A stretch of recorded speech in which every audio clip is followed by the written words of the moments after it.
Selamat pagi, Bapak Ibu, Saudara Sobat Messenger. Salam sejahtera untuk kita semua. Mengucap syukur pagi hari ini Tuhan berikan kepada kita kesehatan, kekuatan, bahkan mengawalinya bersama-sama dengan Bread of Life untuk kita belajar kebenaran firman Tuhan. Mari kita berdoa sebelum kita belajar firman Tuhan bersama-sama. Bapa kami dalam surga, sungguh kami mengucap syukur Engkau Allah yang setia, yang memelihara, yang menuntun langkah kehidupan kami hari demi hari. Meski kondisi yang penuh dengan ketidakpastian, tapi satu hal yang kami percaya, Tuhan Yesus pasti akan menuntun langkah hidup kami. Kami Sobat Messenger bersama-sama akan belajar kebenaran firman Tuhan. Roh Kudus yang berikan pencerahan kepada kami semua untuk mengerti kebenaran firman Tuhan yang Kau tanamkan dalam hati kami. Di dalam nama Tuhan Yesus kami berdoa. Amin. Bapak Ibu, saudara-saudara yang terkasih Tuhan Yesus, Sobat Messenger, dalam kehidupan kita hari demi hari, acap kali kita akan menghadapi berbagai macam perkara, berbagai macam masalah yang kita harus hadapi. Ada sebagian orang di tengah tekanan, di tengah segala penderitaan, pergumulan, tetap dengan kemauan yang keras, semangat yang teguh, melangkah maju untuk terus dapat menyelesaikan segala perkara yang dihadapi. Meski terasa berat, tapi kemauan, semangat itu ada dalam menghadapi berbagai problema. Sebagian orang yang lain ketika tekanan hidup itu menimpa, pergumulan demi pergumulan itu terus silih berganti dihadapi, ada sebagian orang yang kemudian menjadi putus asa, putus harapan, dan tidak melakukan apapun untuk memperbaiki keadaan dirinya.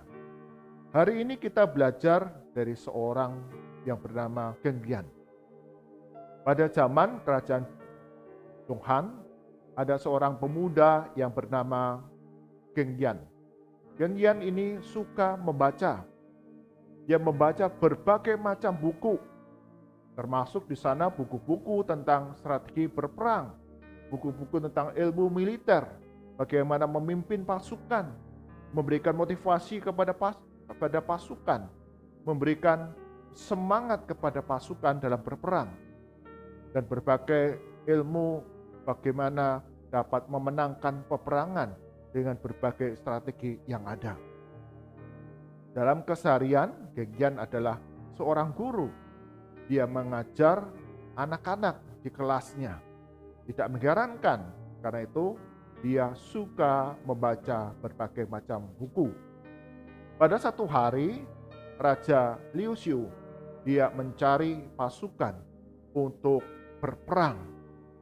Karena itu, ketika Genggian mendengar sang raja sedang mencari, mengumpulkan pasukan untuk berperang, Genggian kemudian bergabung dengan pasukan dan kemudian berperang. Karena Genggian memiliki ilmu pengetahuan tentang strategi berperang, dia kemudian menggunakannya di tengah-tengah peperangan yang dihadapinya. Tidak mengherankan, pasukan di mana Genggian itu ada dapat mengalahkan banyak musuh dari satu peperangan ke peperangan yang lain. Pemimpin pasukan kemudian menyampaikan apresiasi, pujian kepada Genggian yang memberikan masukan banyak kepada pemimpin pasukan bagaimana strategi berperang mengalahkan musuh. Hal ini didengar Raja Liu Xiu. Bagaimana Genggian ini menggunakan segala ilmu yang dimilikinya, bahkan semangatnya di dalam memotivasi pasukan teman-temannya untuk mengalahkan musuh. Sungguh membawa keberhasilan. Maka Liu Xiu mengangkat Geng Yan ini menjadi pemimpin pasukan, salah satu panglima pasukan kesayangan Raja Liu Xiu. Di bagian yang lain, Raja Liu Xiu memiliki juga seorang panglima perang yang bernama Chang Bu. Chang Bu ini ditempatkan di daerah Santung.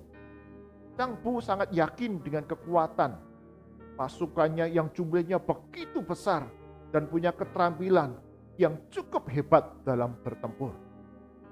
Tetapi Chang Bu ini panglima perang yang ada di bawah Raja Liu Xiu, tetapi seringkali dia tidak mau mendengar perintah ataupun kata-kata dari sang raja. Pasukan yang dipimpin Chang Bu harus mendengar apa yang dikatakan Chang Bu, dan raja tidak boleh ikut campur dalam peperangan demi peperangan yang dihadapi. Jadi seperti negara dalam negara.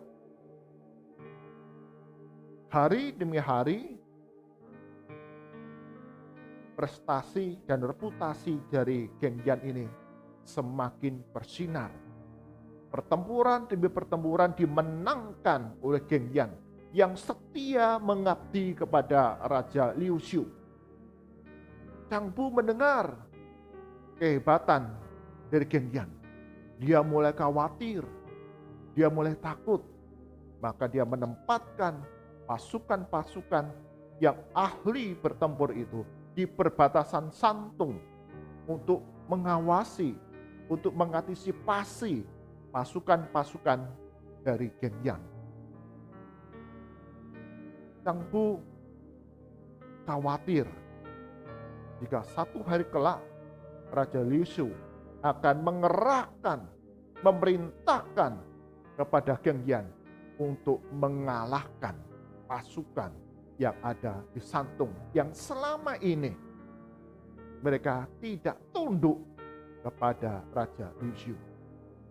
Dan benar, satu hari secara tiba-tiba pasukan dari Geng Yan ini kemudian menyerang pasukan perbatasan Santung yang dipimpin oleh Chang Bu.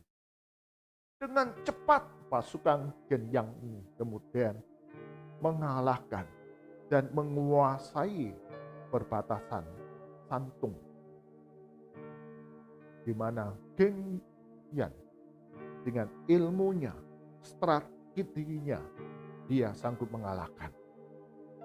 Chang Bu menjadi penasaran, bagaimana Geng Yan ini dapat dengan mudah mengalahkan pasukanku yang kuat yang ada di perbatasan. Maka Chang Bu memutuskan dia sendiri yang akan memimpin pasukan untuk menyerang Geng Yan. Saya punya pasukan yang jauh lebih besar jumlahnya. Saya punya pasukan yang sangat terampil dalam berperang, bertempur. Pasti aku menang. Maka dia mengumpulkan panglima perangnya dan kemudian mulai menyerang Geng Yan serta pasukannya.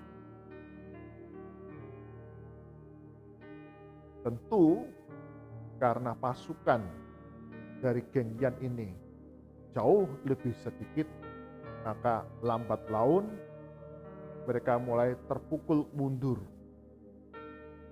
Hingga kemudian Geng Yan satu hari kakinya dia tertancap oleh anak panah. Pasukannya, sang kepala pasukan memberikan nasihat kepada Geng Yan. Komandan, panglima, kita mundur dulu. Kita menunggu bantuan pasukan yang akan dikerahkan oleh Raja Liu Xiu. Engkau sudah terluka, istirahatlah dan mundur. Tetapi Geng Yan mengatakan, aku ini kepala pasukan, aku ini panglima perang. Aku tidak akan membiarkan pasukanku maju sendirian dalam berperang. Aku tidak mau pasukanku dipukul mundur dengan mudah karena sang pemimpinnya yang mundur. Jadi Genyan meskipun terluka, ia terus bertempur. Selama beberapa hari lambat laun, pasukan Genyan ini terpukul mundur lebih jauh. Sang Raja Liu Xiu mendengar, maka dia memutuskan dia sendiri yang akan memimpin pasukan kerajaan untuk membantu Genyan mengalahkan pasukan dari Changbu. Mendengar hal itu, maka kembali kepala pasukan dari Genyan memberikan nasihat.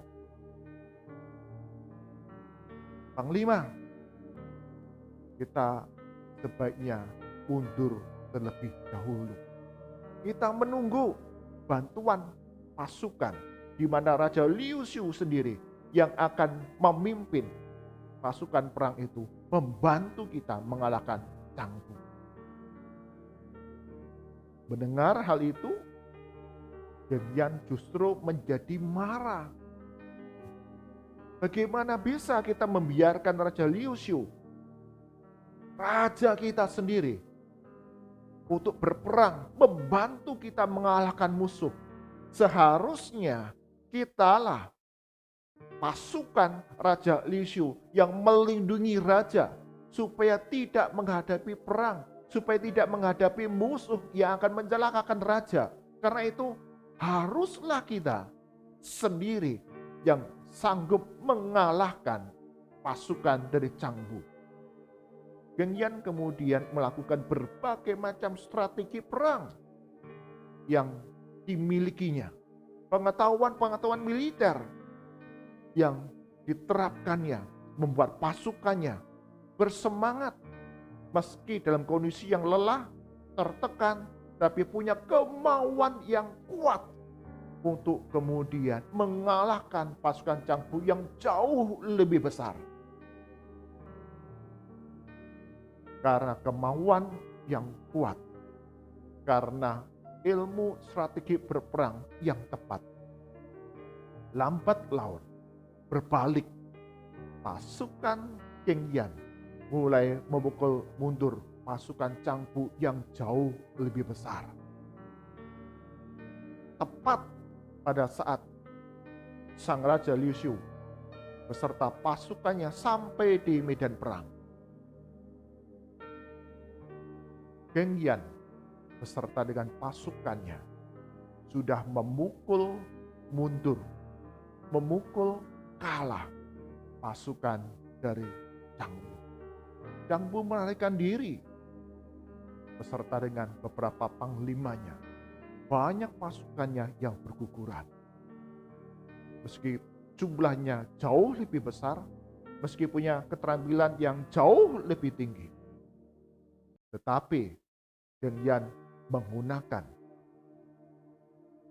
tekadnya yang kuat, kemauannya yang keras, strategi berperang yang tepat, dan cara kerja yang smart, yang cerdas untuk dapat mengalahkan lawan-lawannya.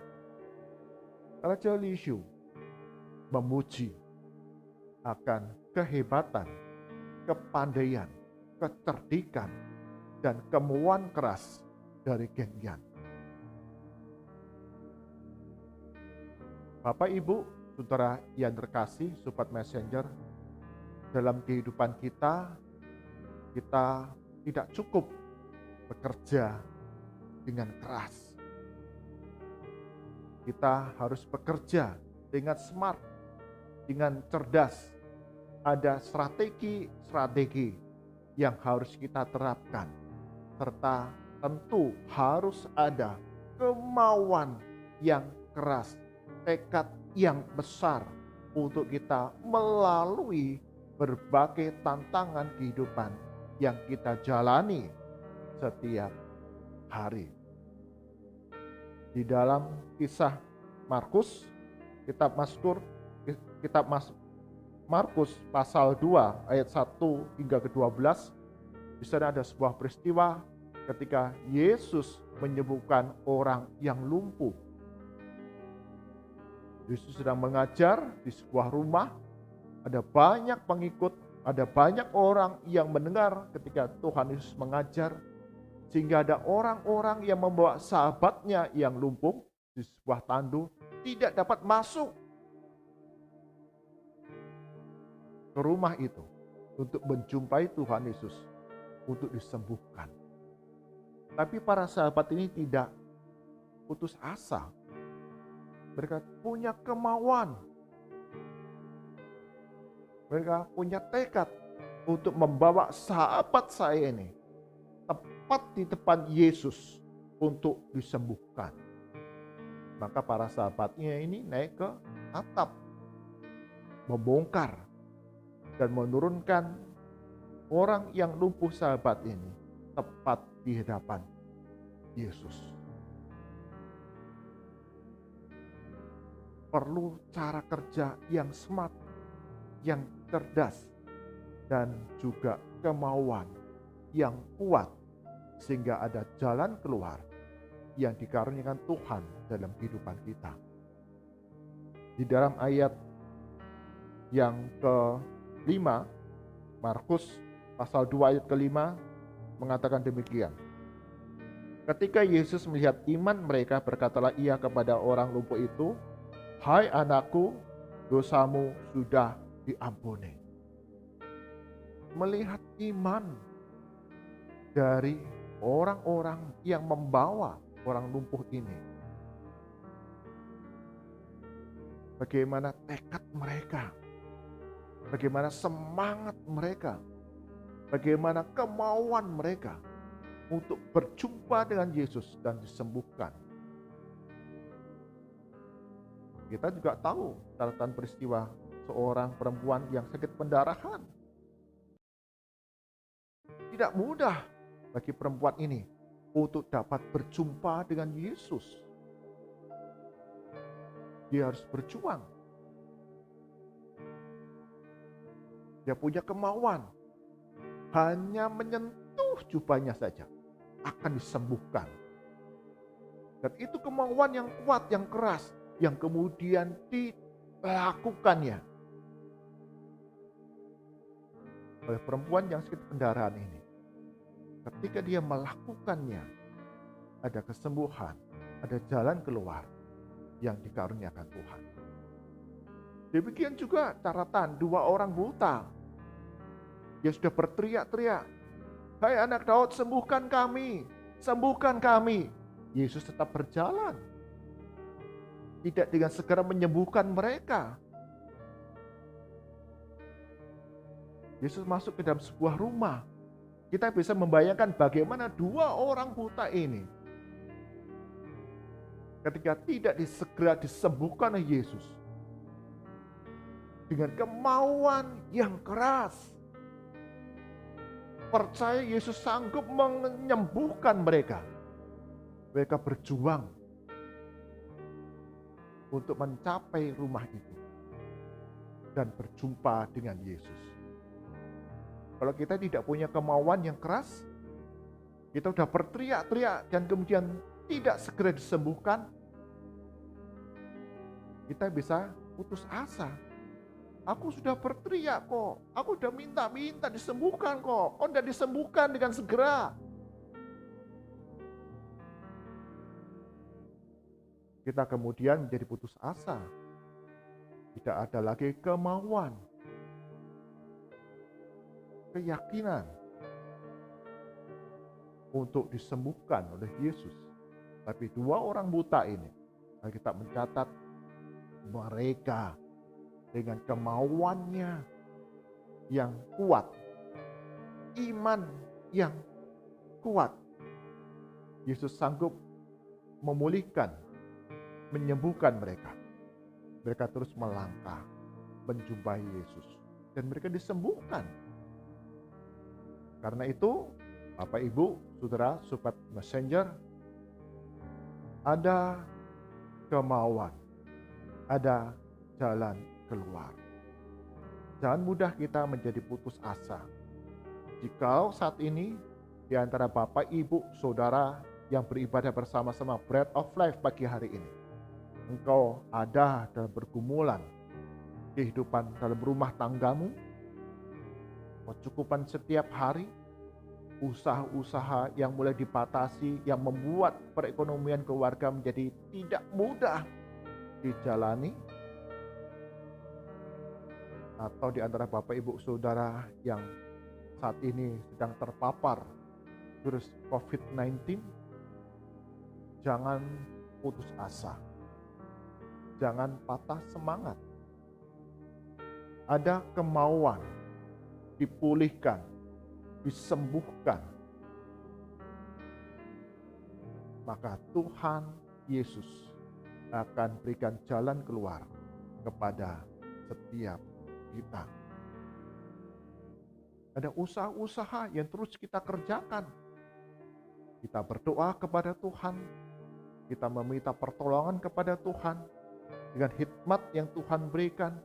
Bagaimana kita harus menjaga kesehatan kita, bagaimana Tuhan mengutus banyak orang untuk membantu kita, untuk dipulihkan, untuk disembuhkan. Ada kiriman obat, kiriman vitamin, bahkan makanan, dorongan semangat yang terus diberitakan kepada kita, membuat kita terus ada di dalam hati yang gembira. Hati yang gembira menyehatkan badan. Itu senantiasa membuat keberadaan kita hari demi hari ada kebaikan, ada pemulihan yang dapat terjadi. Genggian, di tengah berbagai tantangan kesulitan yang dihadapi, bahkan nyawanya sekalipun, dia tetap punya kemauan untuk membela raja dan mengalahkan musuh dengan strategi perangnya, dengan semangatnya yang kuat. Demikian juga dalam kehidupan kita orang-orang percaya. Kita punya Yesus Kristus Panglima kita yang akan membawa kita kepada kemenangan demi kemenangan. Berbagai perkara yang kita hadapi, sakit penyakit, usaha, pekerjaan yang tidak mudah sekarang ini, ataupun berbagai pergumulan kesepian, kedukaan, kesedihan, tetaplah punya kemauan yang keras, kemauan yang kuat. Tuhan sanggup memulihkan saya. Maka jalan keluar itu kita akan alami di dalam keseharian kita. Tuhan Yesus berkati kita semua. Mari kita berdoa. Bapa kami dalam surga, sungguh kami diingatkan kembali di tengah berbagai kesulitan, pergumulan, tantangan yang kami hadapi. Kami diingatkan ada kemauan, ada jalan keluar. Karena Tuhan Yesus yang akan membuka jalan di berbagai pengalaman kehidupan kami. Ketika kami berseru kepada Tuhan Yesus, memohon pemulihan, kesembuhan, Tuhan Yesus Gembala kami yang hidup akan berikan jalan keluar. Kami tidak boleh putus asa, kami tidak boleh putus semangat, tapi terus melangkah maju. Berkati Sobat Messenger sepanjang hari ini, dalam usaha pekerjaan yang kami lakukan, Engkau akan memenuhi kebutuhan kami pribadi dan keluarga kami, bahkan lindungi dalam perjalanan-perjalanan yang harus kami lakukan di tengah masa pandemi ini, sehingga kami dilindungi dari paparan virus COVID-19, dari kecelakaan, dari maksud-maksud jahat orang-orang yang lain.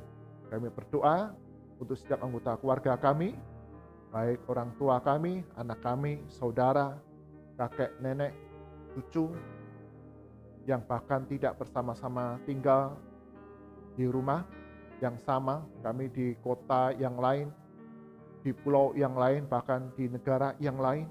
Tuhan Yesus, Engkau yang lindungi, pelihara kami. Di tengah masa pandemi yang sedang kami jalani ini, kami tidak menjadi patah semangat, tapi sungguh kami percaya Tuhan Yesus Gembala kami yang hidup, yang akan peliharakan kehidupan kami hari demi hari, melindungi, menuntun, mencukupi segala kebutuhan dalam keluarga kami. Kami berdoa ya Tuhan, di tengah kesulitan yang kami hadapi, ikat kami tiap anggota keluarga dengan kasih yang saling menyempurnakan, melengkapi, membantu, menghiburkan satu dengan yang lain. Sehingga kami tetap teguh di dalam Yesus Kristus di tengah kesulitan yang kami jalani sekarang ini. Kami berdoa ya Tuhan untuk setiap para tenaga medis di seluruh wilayah Indonesia, mereka yang bekerja dengan sangat-sangat keras beberapa hari terakhir ini. Sungguh Tuhan, Engkau yang lindungi mereka, jagai dari paparan virus COVID-19. Mereka tetap semangat, bahkan di dalam kelemahan, kuasa Tuhanlah yang akan menuntun, memberikan semangat kekuatan kepada mereka, tetap dapat melayani,